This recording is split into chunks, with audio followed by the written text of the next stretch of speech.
Wow, save the balloon সম্মানিত অভিভাবক, আপনি ঢুকাতে পারলে ছাড় হয়ে যাবে। এই প্রতিযোগিতা আমরা ফলাফলের জন্য অপেক্ষা করছি। মাঠের মধ্যে রেডি বসান।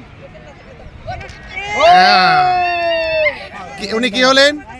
একটু ওয়েট করেন, উনি যদি আচ্ছা। না পারেন এবং ও আচ্ছা, ফার্স্ট আপা, ফার্স্ট আপা। পুরস্কার আইফোন 14 ডেমি হবে। আপনার নাম কি? পৃথ্বী। আচ্ছা, সেকেন্ড আপা। আপা আপনার নামটা বলেন। যাক আমার ছেলে নাটকগুলো দেখে ক্লাসে পড়ে হইছে। আপনার ছেলে কোন ক্লাসে পড়ে? আমার ছেলে এবার ক্লাস 4 এ নাজির, ও সেকেন্ড হইছে। ক্লাস 4। ছেলে 3টা মেডেল পেয়েছে অলরেডি। ও কোন ক্লাসে? ও ক্লাস 10। আপনার নাম কি?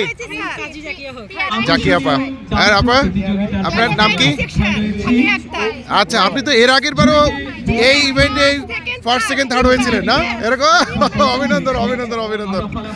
সম্মানিত অভিভাবক এবং অভিভাবিকা বৃন্দের জন্য ঝুড়িতে বল ফেলা প্রতিযোগিতায় এই 3 জন সম্মানিত অভিভাবিকা আমাদের ফার্স্ট সেকেন্ড থার্ড হয়েছেন। অভিনন্দন আপনাদের, এবং সুন্দরভাবে এই দায়িত্বটা পালন করার জন্য আমাদের Rani Nasrin madam, assistant professor এবং অ্যাসিস্ট্যান্ট প্রফেসর আমাদের নুরনান ম্যাডামকে অভিনন্দন। Thank you, thank you. Ariful Ahmed